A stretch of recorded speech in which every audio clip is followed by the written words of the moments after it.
Mesdames et messieurs les députés, bonjour.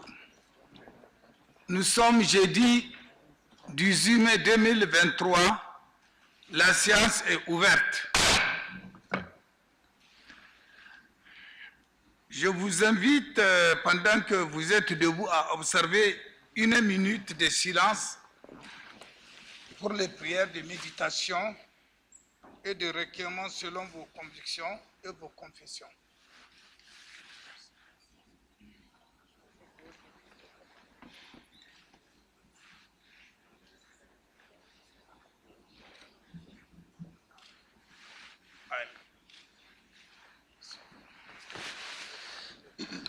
Merci, honorable.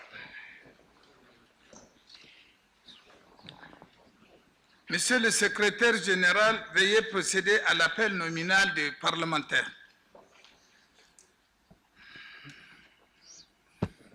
Merci, Monsieur le Président. Right Honorable Tony Sidi Mohamed, Honorable Wase Ahmed Idris, Honorable Sani Malam Shaibu Bukare, Honorable Ibrahima Mebunatu, Honorable Pinto Adja Satu Kamara, Honorable Abiente Dagomi Awaji Inombek, Honorable Abdul Aziz Ayaba Musa, Honorable Adamu Abdu, Honorable Adeyemi Smart, Honorable Edu Johnson Kwaku, Honorable Afenyo Makin Alexander Kwamina, Honorable Agbandawo Kuno Nahu, Honorable Ahi Samson, Honorable Aka Egri, Honorable Akwashiki Godia, Honorable Ali Kena Francis Asekame, Honorable Alipri Senaro Kuku, Honorable Ameya Chermi Kwasi, Honorable Asin Eme, Honorable Uyo Ibrahim Usman, Honorable Ayamba Ladi Ayi, Honorable Ayariga Mahama, Honorable Ba Charano Maju, Honorable Bako Nasiru Arifari, Honorable Balarabe Silami Abdullahi, Honorable Balogun Adebayo, Honorable Baru Keba K, Honorable Betra Emmanuel Kwasi, Honorable Borovi Patrick Kojovi Senam, Honorable Borofis Ajayi, Honorable Bukar Fogu, Honorable Bacha Emmanuel, Honorable Khalifa Seidi, Honorable Kamara Karamo, Honorable Chuba Ikwiyalila, Honorable Kulibali Traore Ajaratu, Honorable Daudu Bashir, Honorable Dabo Alhaji S, Honorable Jibo Ali Amadou, Honorable Ego Ogere, Honorable Ozema Onyewochi, Honorable Fanny Musukura Chantal, Honorable Fernandez Alfredo Gabriela, Honorable Gawasawa Nazir Abdullah, Honorable Bosho Maxel Roy, Honorable Gobir Ibrahim, Honorable Idi Ango Usman, Honorable Nodi Masiani, Honorable Isa Murtala, Honorable Isa Salifu, Honorable Isa Mayaki Ramatu, Honorable Jaro Samba, Honorable Kaipe Jonathan, Honorable Kamba Abdullahi Umar, Honorable Kula Wole Teo, Honorable Kuni Nyagajano, Honorable Kone Renal Kuni, Honorable Maurice Spain Ajibora, Honorable Masakwa Clarence Kotumolu, Honorable Mediga Fagla Sedami Romaric, Honorable Michelia Haruna,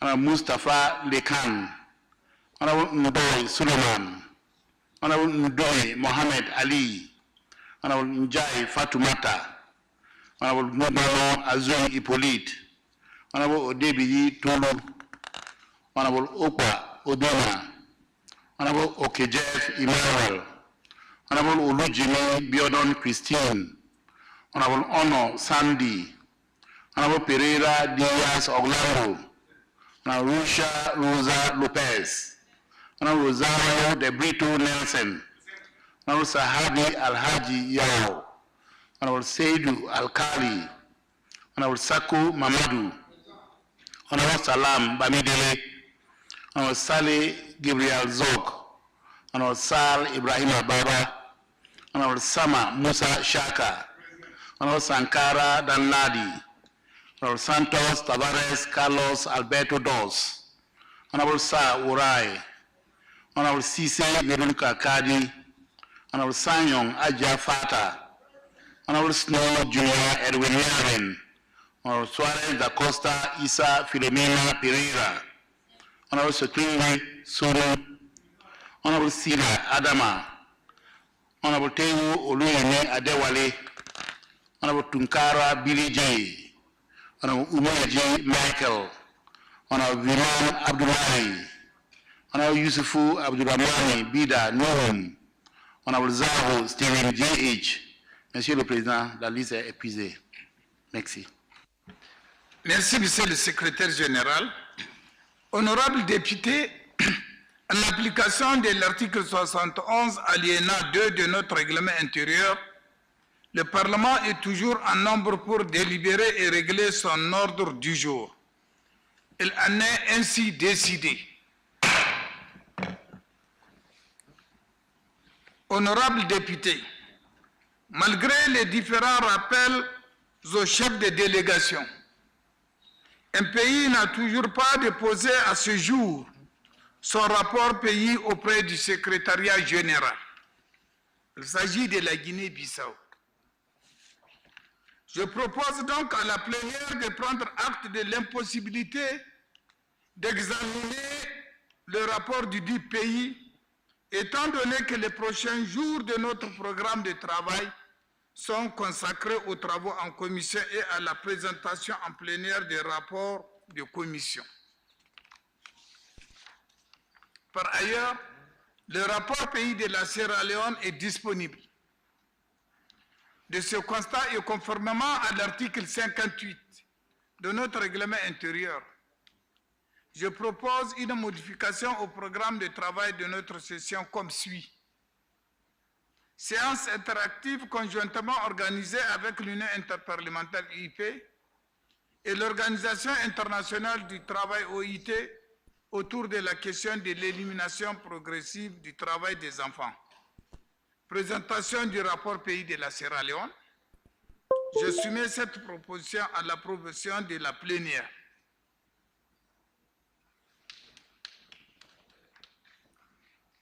Elle en est ainsi décidée. Honorables députés, chers invités, mesdames et messieurs, en application de l'article 40 de l'acte additionnel A/SA1/12-16 relatif au renforcement des prérogatives du Parlement de la CEDEAO et conformément au programme de travail de notre séance interactive, nous allons donner la parole à nos partenaires afin qu'ils s'adressent à l'auguste Parlement. Je souhaite en votre nom à tous et en mon nom personnel la bienvenue au Parlement, à la délégation de l'Union Inter-Parliamentary (UIP), de l'EIT ainsi que Kailash Satyarthi Children's Foundation. Mais avant de donner la parole à nos illustres invités, permettez-moi de livrer mon discours de bienvenue.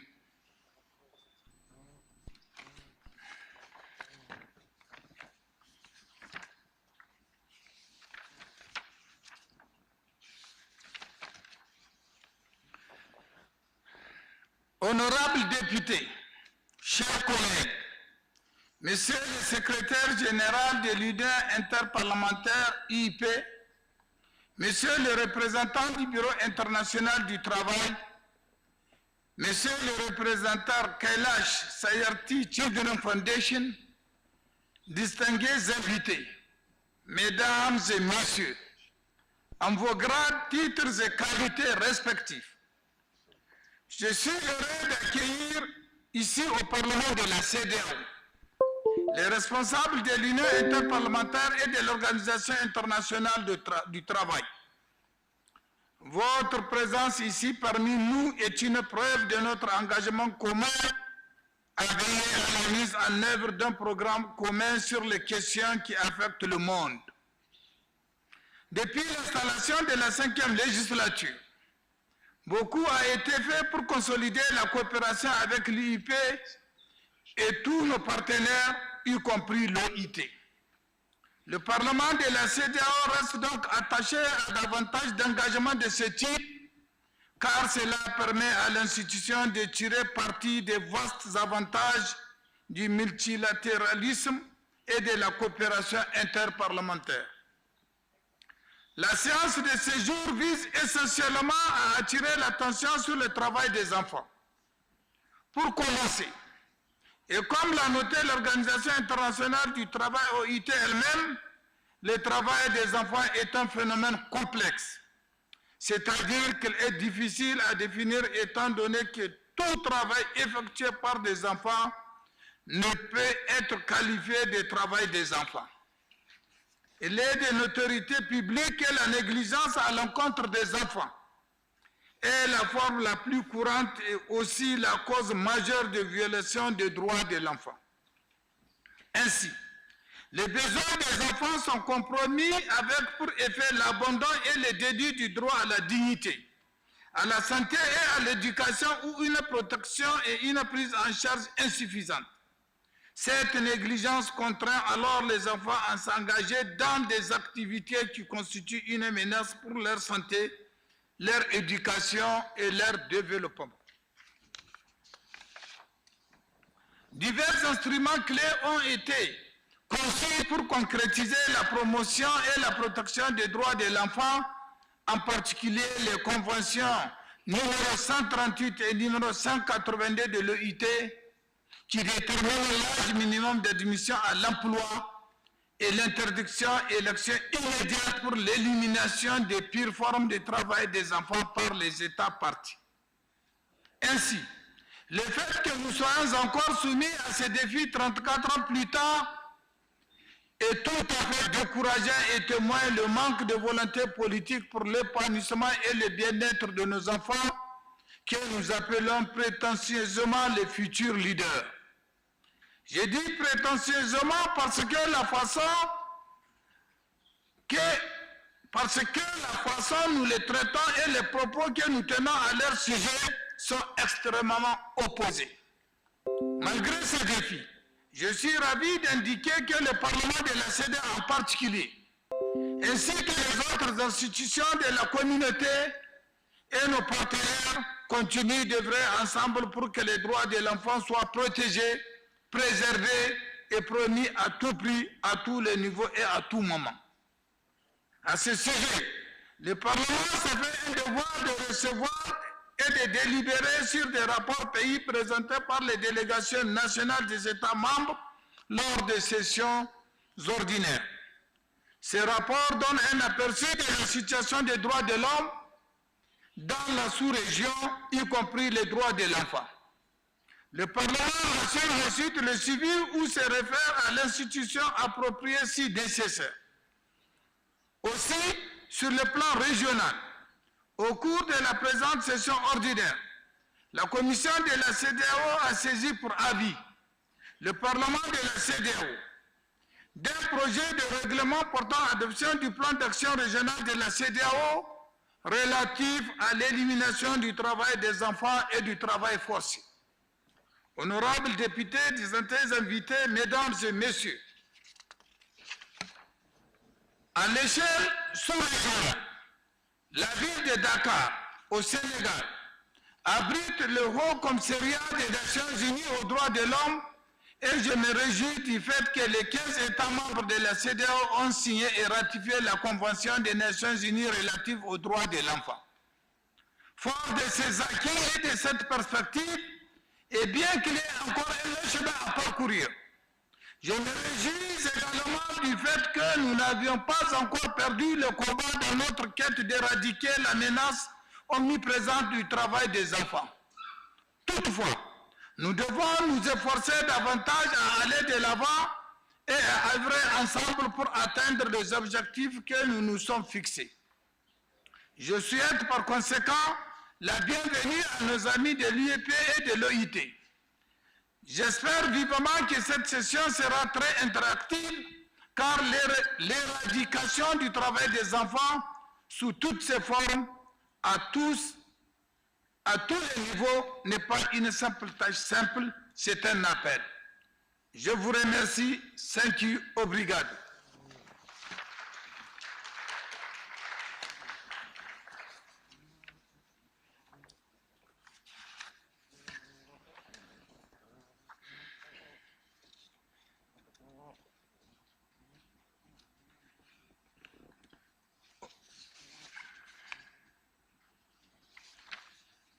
Honorables députés, chers invités, mesdames et messieurs, je voudrais à présent donner tour à tour la parole à nos partenaires pour les messages de solidarité qu'ils voudraient bien adresser à l'auguste Assemblée. À présent, j'invite le secrétaire général de l'UIP à prendre la parole.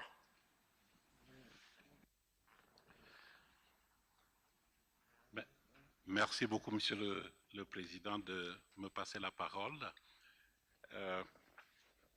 Right Honorable Speaker of the Ecowas Parliament, honorable members of the Ecowas Parliament, my dear friend Kailash Satyarthi, Nobel Peace Laureate, distinguished guests, ladies and gentlemen.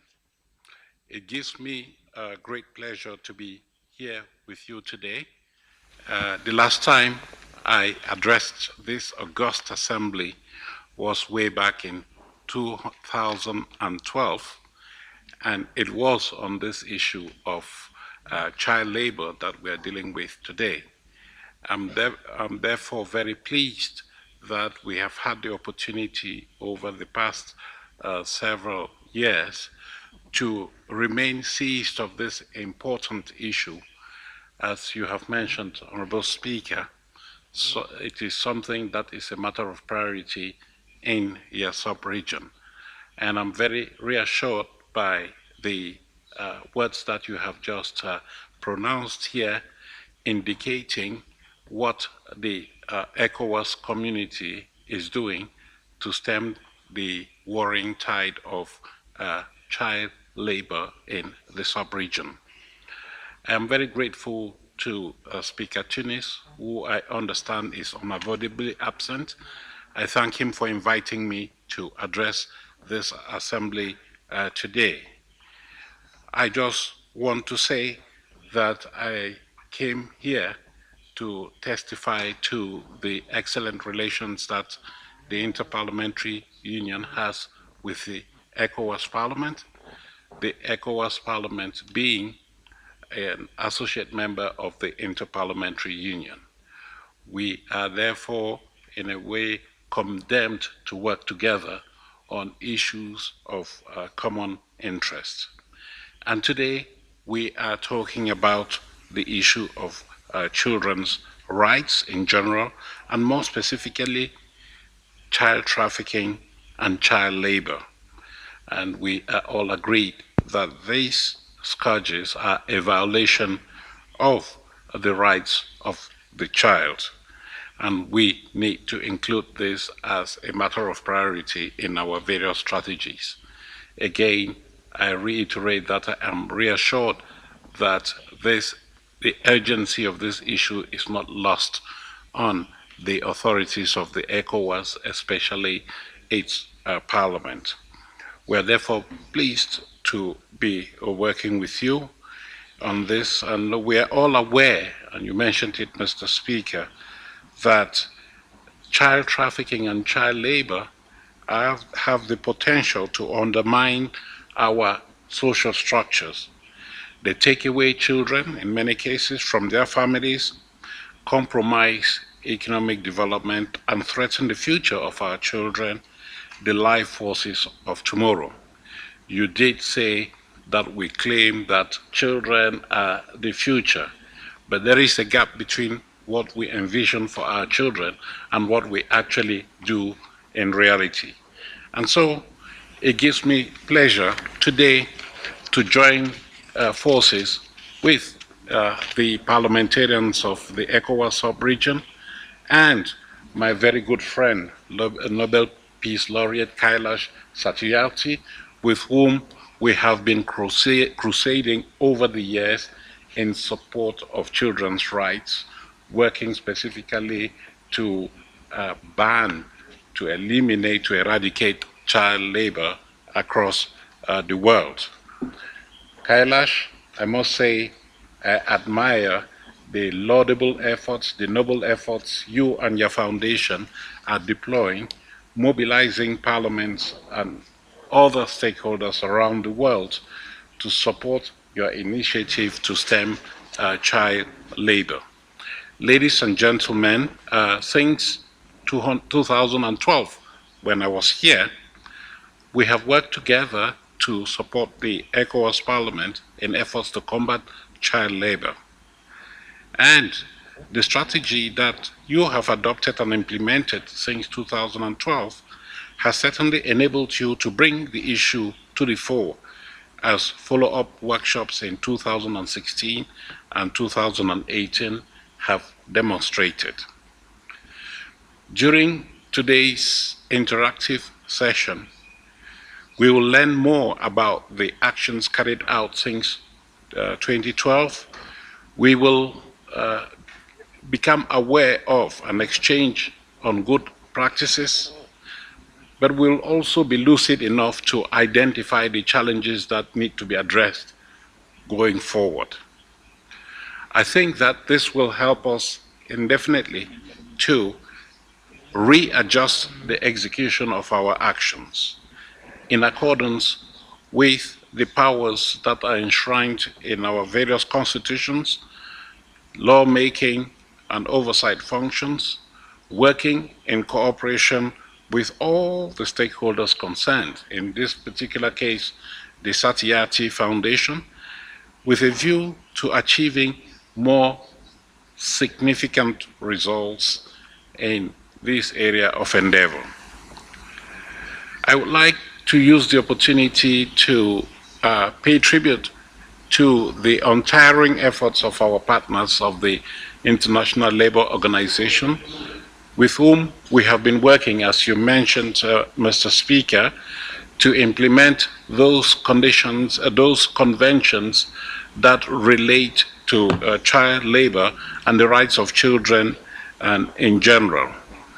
We'll continue to work with the ILO and other partners, including the Satyarthi Foundation, in order to raise awareness, but most importantly, to spur parliamentary action towards resolving the thorny issue of child labor, especially in the sub-region where we are today.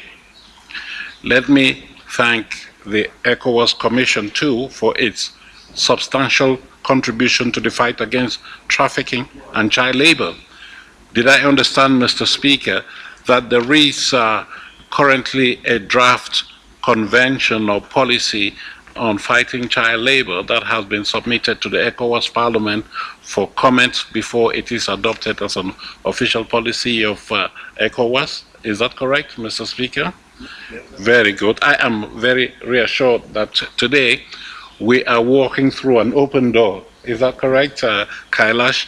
We can work with you to make sure that what you envision in your sub-region becomes reality, because it's a noble cause in which we're all engaged. I would also like to encourage the European Commission to continue to involve members of Parliament in the endeavors that are being carried out in this region in order to better living conditions of the people of the sub-region, especially fighting the scourge of child trafficking and child labor. It is also an opportunity for me to advocate for the strengthening of intersectoral cooperation in order to broaden the hostile environment for child traffickers through concerted and harmonized action. The magnitude of the scourge that is before us require all hands on deck. I mean, all hands on deck. Parliamentarians, governments, but also civil society, like the Kailash Satyarthi Foundation, working together in order to build a strong coalition in support of child labor. In short, the pooling of experiences, consultation with a view to harmonize strategies, national legislation that is equally stringent, national policies for the care of victims of trafficking and the promotion of children's rights, and measures to promote income-generating activities to relieve parents from the grip of poverty, including the granting of credit with easier procedures, are all issues that can be discussed in the framework of a regional forum such as the Ecowas Parliament. Mr. Speaker, you did mention in your statement that child labor, child trafficking is a very complex matter, and being a complex matter, we need to dig deeper into the root causes of this. And of course, we cannot overlook the scourge of poverty in which we are wallowing in this part of the world, how we can resolve this issue of poverty, because poverty has been used as a pretext for child labor, being understood as an income generation activity for families that are suffering from poverty. So we need also, we need to address the issue of poverty in general to make sure that parents do not feel obliged to get their children involved in income generation activities, whereas they should be engaged everywhere. I see during your agenda, you will be discussing a lot of these issues, but you'll also be identifying and determining the areas of intervention for the ECOWAS Parliament. I hope that the opinion and comment that is being asked of you by the ECOWAS Commission will benefit from the discussions that you'll have today, the interaction that you'll be having today. For our part, I want to underscore the readiness of the Inter-Parliamentary Union, the global organization of parliaments, to support you in your efforts. It is a responsibility for us to make sure that parliaments across the world are better able to contribute and promote the welfare of their constituents. And this goes through combating with more vigor those scourges that are undermining the very fabric of society. In this particular case, we are dealing with an issue that is causing irreparable damage to the future of our children who fall victim to child trafficking and child labor. Indeed, children should not be in cocoa plantations. Children should not be breaking stones in quarries. They should not be engaged in life-threatening activities, including domestic labor. They should be in school, preparing for a brighter future, which should be the legitimate aspiration of every child, wherever they are. Thank you very much for your kind attention. Merci. Merci, Monsieur le Secrétaire général de l'UIP. Avant de poursuivre nos travaux, je vous invite à suivre un documentaire présenté par l'UIP. Merci.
Millions of children started with just one feeling. What if the child said Saba was my daughter? Saba who was about to be sold to his daughter. Saba whose desperate father perhaps it all started with a spark of compassion and today became a worldwide movement. I believe that each one of us is born with two consciousness and compassion. Both are the core reasons of human when we think the suffering of others as our own suffering, it is strong right to take action. That is compassion. God is not so eager that He has blessed us with only a little of compassion which we have confined to our families and friends. We need to go beyond that. All that is required is to enlarge our circle of compassion. That of compassion is what makes each of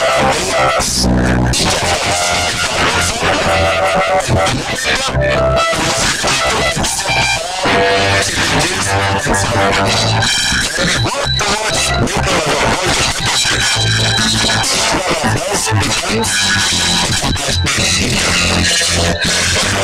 All reasons and movements were born out of compassion. I stand with 8 billion people because the world is my Are we really connected to each other? Compassion is the greatest form of connectedness and love. There is no trust bigger than being alone. Loneliness is frightening. If you are connected, you are fearless. And we are the safest if we feel like a part of our global family.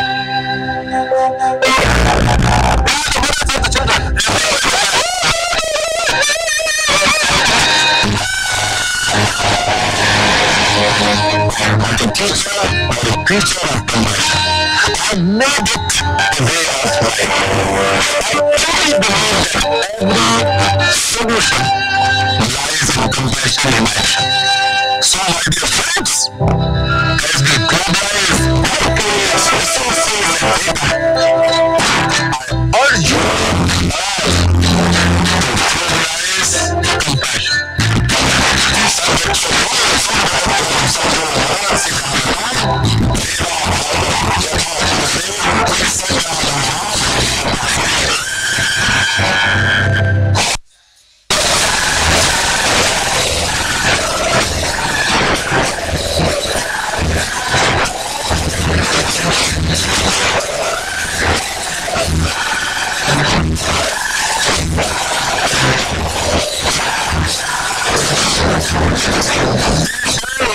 Come one day.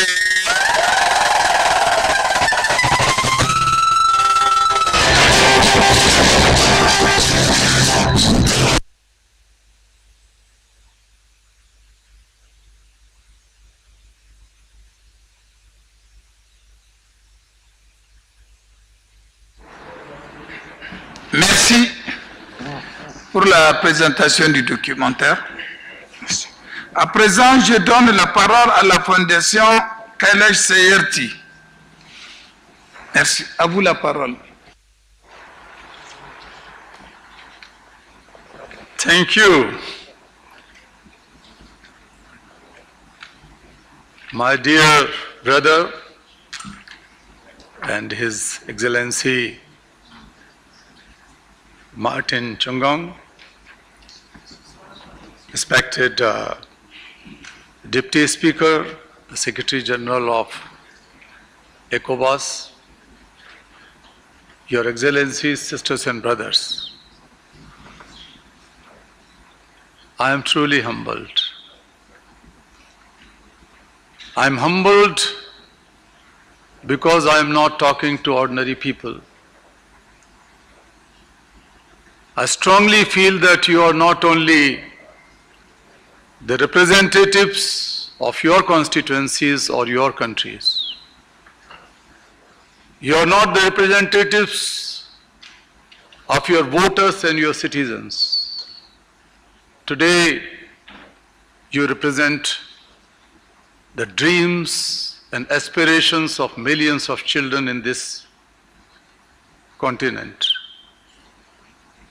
You are the faces of millions of invisible children, women and men. You are the voices of millions of voiceless children. You are also custodians of dreams and aspirations of those people who look at you. You are the builders of our present and of future, being the parliamentarian not only of your parliament, but as elected parliament members for Ecowas. When I say that you represent the dreams of millions of those children, I remember when I was traveling in a very remote county, an insurgency-prone area in Kudeva some years ago, where I have been working, and in fact I work all across Africa and Latin America and Europe and Asia with a number of partner organizations. So I was sitting with a group of teenager children in that village, and I saw some scars and injuries in their legs and hands. I knew that they were working in cocoa fields. And we, as the group of civil society organizations, governments, and the big companies trying to solve this problem in Ghana and Ivory Coast, basically. So I asked those children, just to engage them in some discussion, how do you like chocolate? A teenager-old girl mumbled in the ears of another boy and asked, what does it mean? What is chocolate? With me, one of the top officers of an American chocolate company was sitting. He could not understand, but I tried to provoke that girl and other boys, and they all said they have never tasted chocolate.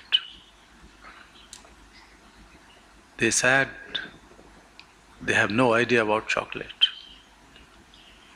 And this person from that company and many more companies earn billions of dollars. And we all celebrate with chocolates. Our birthdays, New Year's, anniversaries. And those children had no idea. I was trying to give them a dream that, my dear children, my daughters, my sons, we will make sure that you taste a chocolate. I ask you, dear friends, whose children are they? Whose children are they? When we organized the worldwide march against child labor, I came across many such children. A little daughter, maybe 12, 13-year-old, domestic help from Benin. I was marching with her, but one day she felt pain. And then we learned that she is a teenager, pregnant girl, and she had no hope for the life. because that boy or that person has abandoned her. We are morally accountable to those girls, our daughters and our sons. I said, do you present the voices of those children? In last February, 3 months ago, the young people, students and youth from Africa organized a massive campaign across, I think, 20 countries or so in Africa. And the voices emerged from the bottom when these girls and boys were holding placards in their hands, and that was written, "Don't cut our future. Don't cut the budgetary allocations for children's cause."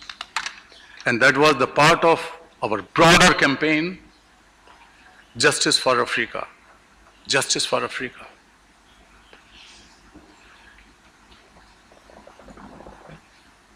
In 2021,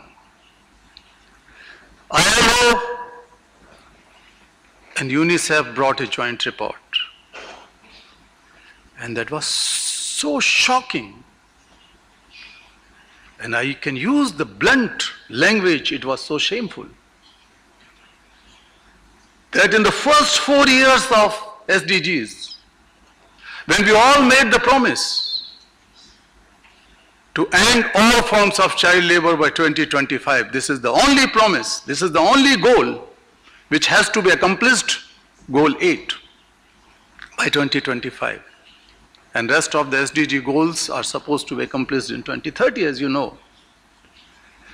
But in the first 4 years, the number of child laborers grown in the world. But why I said it is shameful? Because in the rest of the world, the number was declining. But in sub-Saharan Africa alone, 20 million more children were added to child labor workforce. To slavery, to trafficking, forced labor, 20 million children. Is there any justification for it? And whose children are they? 10,000 children every day enter into child labor workforce in Africa today when we are sitting and talking here about them. That is the report come from UNICEF and ILO. This is not estimation, based on concrete data. And during those 4 years, world has become 10 trillion or $11 trillion richer. And our children were suffering. This is unacceptable. That's why I said that you are not only the parliament members, dear sisters, dear brothers, you are the voices of those voiceless children in the world. For my love and association with Africa, I started talking to all my friends in the Nobel Committee or Nobel Peace Laureates community, and also other laureates from different disciplines. And within few months, under the big umbrella of laureates and leaders for children which we have created, we were able to gather 50 Nobel laureates from all disciplines and launch this campaign, which was the demand of the children, the young people, the students of Africa. Justice for African children. 50 Nobel laureates supported this call, which came from the bottom, from the young people of this region. And then we have come out with a report.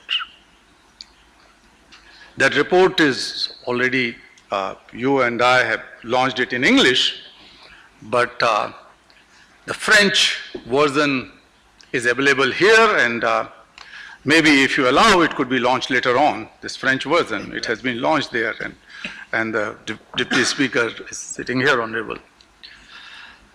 So the report came with other alarming or challenging or I would say unjustifiable data and information.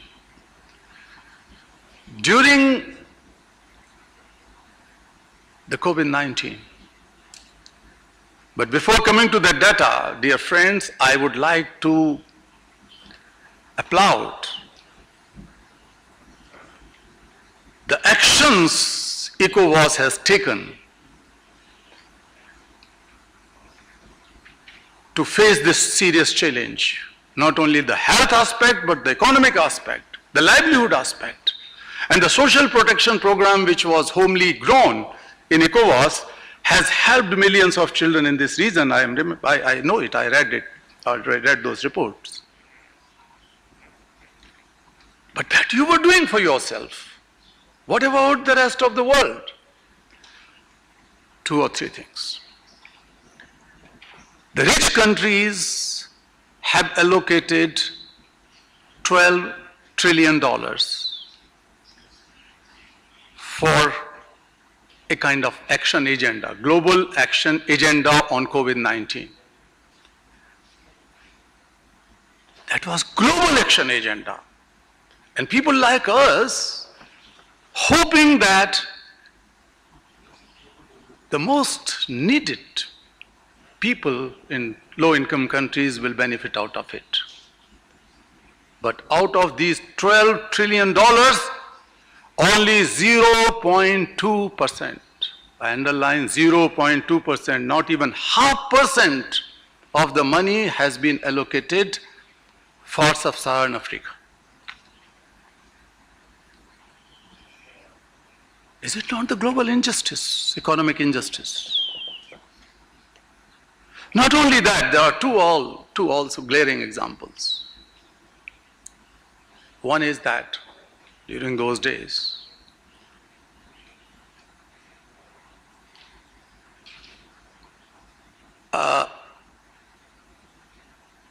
one was the OECD.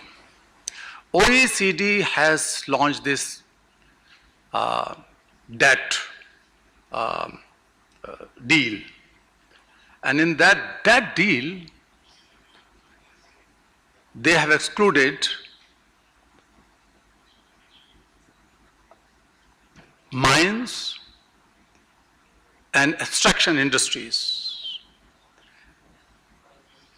Many of those developing countries, particularly African region, they could have been benefited out of it, but it was not the case.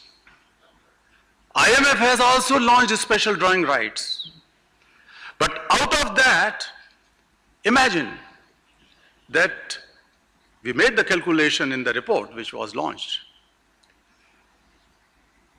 An average European child was able to get $2,000, whereas the African child could get only $60. Who will challenge this global injustice, economic injustice, which is responsible for many of the problems which we are facing here, our children are facing here? How long we can keep on blaming the bad governance in this region? How long we can keep on blaming the intergenerational poverty in this region? But who is responsible for perpetuation of these problems? So, dear friends, you have much more responsibilities. The report also suggested that only $53 billion additional expenditure, additional investment can save all children, can protect all children from many of the miseries. It can help in education, health and protection of all children in this region and rest of the low-income countries. But it will also help in addressing the problems and issues of newly born children and new mothers, pregnant women. Just $53 billion. And how much is this $53 billion? This is less than 10 days of global military expenditure. Our children, young people in this country and in this region, I have come across in all these years. And I've been working in Africa for the last 30 years or so. And I found that young people are carrying guns in their hands. Who is going to take away the guns, which are produced not in this region? They are produced somewhere else. But our children are using these guns, automatic rifles. Who is going to replace them with books and computers? How they are going to be brought in the classrooms? These are certain challenges I'm talking about, dear friends, because we are talking about our future. And my simple question,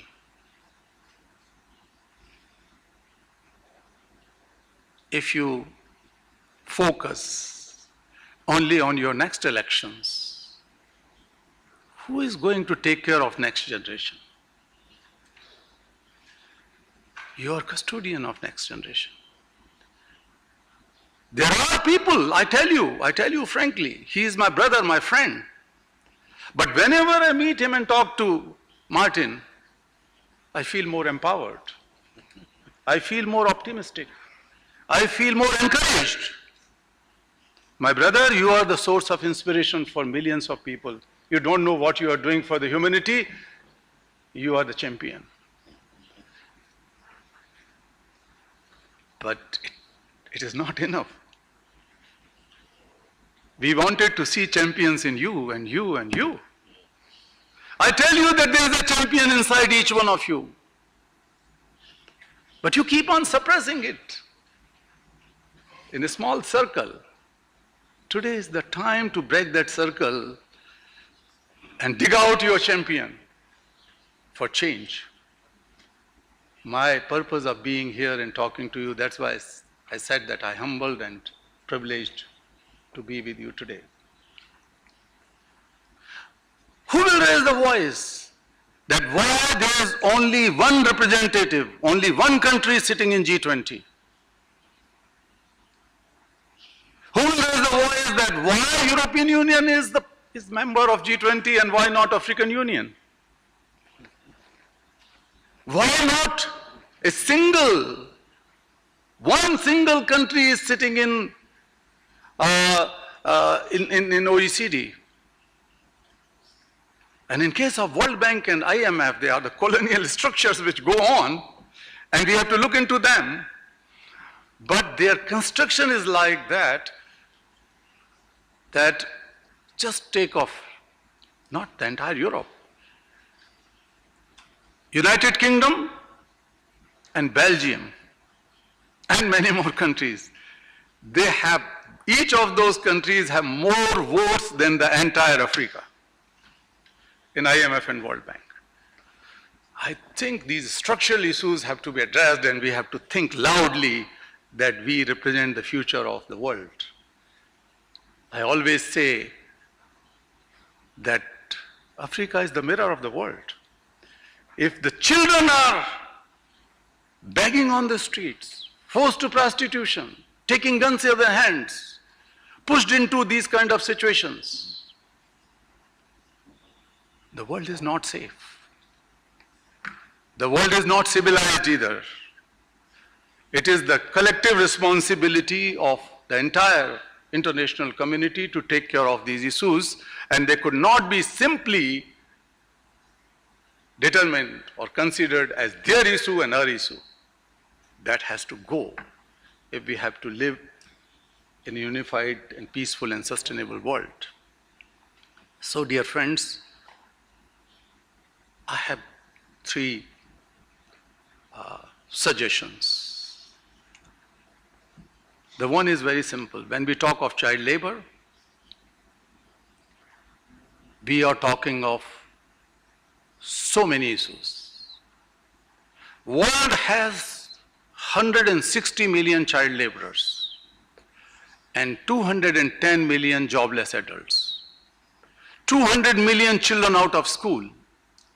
Every single child laborer is working at the cost of one adult employment. Children are chosen, preferred because they are the cheapest source of labor. And they are pushed into intergenerational poverty and and illiteracy and miseries. So if you find one child labor, means one unemployed adult, one empty seat in the classroom, one lost future.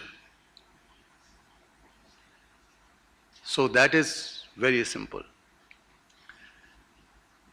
If we eradicate child labor, 160 million children are brought back to their classrooms. That means we are going to create 160 million jobs, additional jobs, perhaps many more jobs. So why don't we invest in that? So my first proposition, invest in our children. That is the only investment for the future, for the present, and not for the next generations, but for all the generations to come. All the generations to come. If we are able to ensure protection, education, and health care of this generation, then the next generation will take care of themselves. Then we don't need social workers, Nobel laureates like me, and politicians and others. They will take care of themselves. And they will knock on your door. You cannot sleep in peace. If they are educated young people, they will say that we need employment. We wanted to contribute in the betterment and construction of building the society. They will join forces and not be left out on the streets or to become violent or be pulled by the militia and all kind of extremist and terrorist forces. I've been very much involved when some of the girls have been taken from the school by Boko Haram in this country. So we have mobilized a number of Nobel laureates and other world leaders to raise the voice for them. But I'm also thinking of why our children, why our young people are pushed into this kind of extremism. We have to think it so that they are not forced or somehow encouraged, motivated to take up guns in their hands. They don't do on their own. Every human being is born with compassion, is born with love. We have to inculcate that, dear friends. So invest in our children. And I'm not taking any new things. These promises have been made by you. In 2001, here in Abuja, there is Abuja Declaration. And in Abuja Declaration, it was promised that you are going to invest at least 20% of your budgets in education and 15% of your budgets in healthcare. I'm just reminding you, as your brother, as your friend, don't consider me an outsider. Now in all these minutes, you would have learned that I am not just an Indian, but I am equally African in that sense. And I remember that when I was a board member in this financial mechanism, what we call Global Partnership for Education, and the rich countries were supposed to support the financial gaps in developing countries. Each time, sitting in that board, I had to speak on behalf of Africa and other developing countries. And people started laughing at me that you talk of them all the time. So, dear friends, I am humbly requesting you to reconsider that you have to invest in children. The second thing is that there are policies. We are very happy and we are very proud that each of the African countries, in fact, all the countries in the world have ratified the ILO convention. I'm thankful to ILO for co-hosting or co-organizing this event, and I have been working very closely with ILO for decades. So this ILO convention on the worst forms of child labor has been ratified by all your parliaments. And that means you have to make sure that no child labor is engaged in those forms of worst form. So the policies are there, laws are there, and we need much more moral compass, moral courage, political will to invest and make sure that we are morally accountable to our children, and we have to make sure that these laws and policies are in place and they are implemented properly. The international laws and treaties which you have signed, but also your own constitutional mandates and your own laws. So that is the second thing. And third thing is that we have seen, as I was referring to Ecowas initiatives during pandemic on social protection, direct benefit for the poor people, have helped a lot. We have also seen during that time, 3 years ago or 2 years ago, in Burkina Faso, for example, in the past, and also in Sierra Leone, this school feeding program have been very successful. I can give lots of examples of such great initiatives from Ecowas countries, but I'm giving 2 examples because there were almost 100% school feeding program successful some years ago. But these policies should continue even after this pandemic time. So social protection has proven if the children get direct benefits who are most needy for education, for healthcare, and for protection, then it works. In India, for example, we have the big program, school feeding program, but other programs helping the most vulnerable and miserable children, needy children. The midday meal schemes, but also other schemes, stipend schemes. But there are many other countries. In Brazil, this Bolsa Escola and later on Bolsa Familia program has been very, very successful in ensuring that children are not left out on the streets or in factories and mines, but children attend proper schooling and their parents could also get benefited out of it. These programs have been successful stories. So we have been working as the group of Nobel laureates and world leaders, working with number of present presidents and prime ministers, but also the former ones, and pushing an agenda for global child benefit, where there could be a mechanism. We are not asking for funds, but a mechanism, as we have this global partnership for education. It's not a fund, but it is a mechanism where I was the founder, as I said, and one of the board members for years. So global child benefit mechanism where the children can get direct and swift benefit out of that scheme, and the rich countries who wanted to support, and we can encourage them to support, and then children in this part of the world could benefit out of it. This is being discussed at different level in European Union, also with the United Nations. I have brought it before the UN Secretary General in my capacity as one of those 17 SDG advocates appointed by the Secretary General himself. So we are bringing those issues at different levels. So I would urge you to support this idea for a global child benefit mechanism where children here can get the direct benefits of it. Dear friends, I am thankful for listening me so carefully. I tried to provoke your conscience as a friend, as a brother. Once you go back from here, I hope that under the leadership of your leaders in Ecowas and also with the IPU, all of us will work in the leadership, and I always offer myself to work with you, Martin, that we have to work together in finding solutions to those problems because they are all our children. When I was invited to give my Nobel acceptance speech on the podium in 2014, is a funny story. I lost my papers, my speech, written speech. It never happened in their history, but it happened in my case.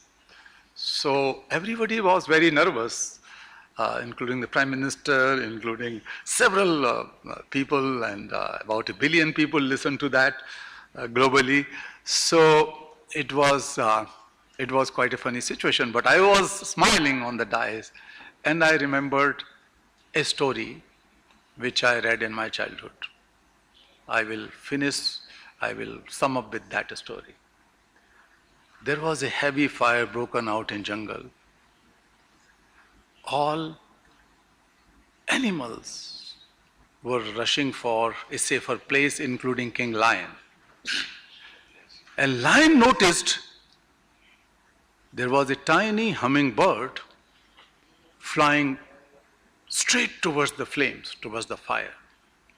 And he shouted, "What are you doing, committing suicide?" She said, "No.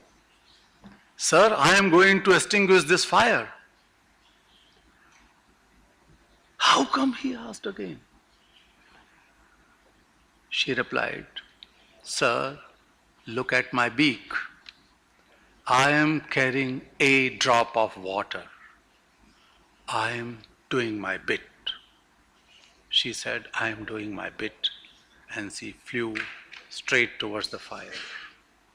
Dear friends, there is a tiny hummingbird.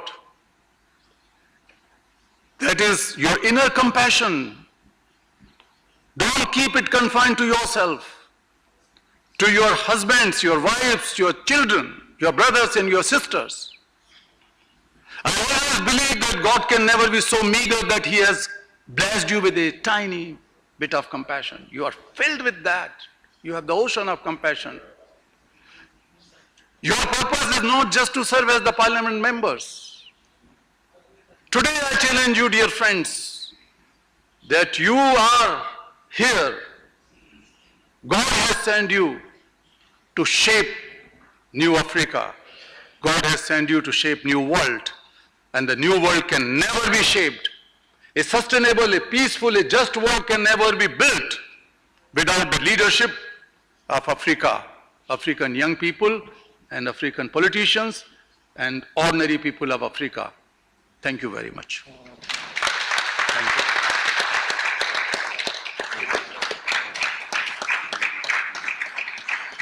Merci à la Fondation Kailash Sayerti. Merci à tous nos illustres invités pour vos messages. Ainsi dit, le Parlement prend acte de vos messages de solidarité et vous remercie. Une fois de plus, pour cette marque de sympathie et de la bonne collaboration entretenue entre nos différentes institutions. Honorables députés, chers collègues, nous allons observer une suspension de quelques minutes afin de prendre une photo de famille. Nous observerons également une pause café de 10 à 15 minutes. La séance est suspendue.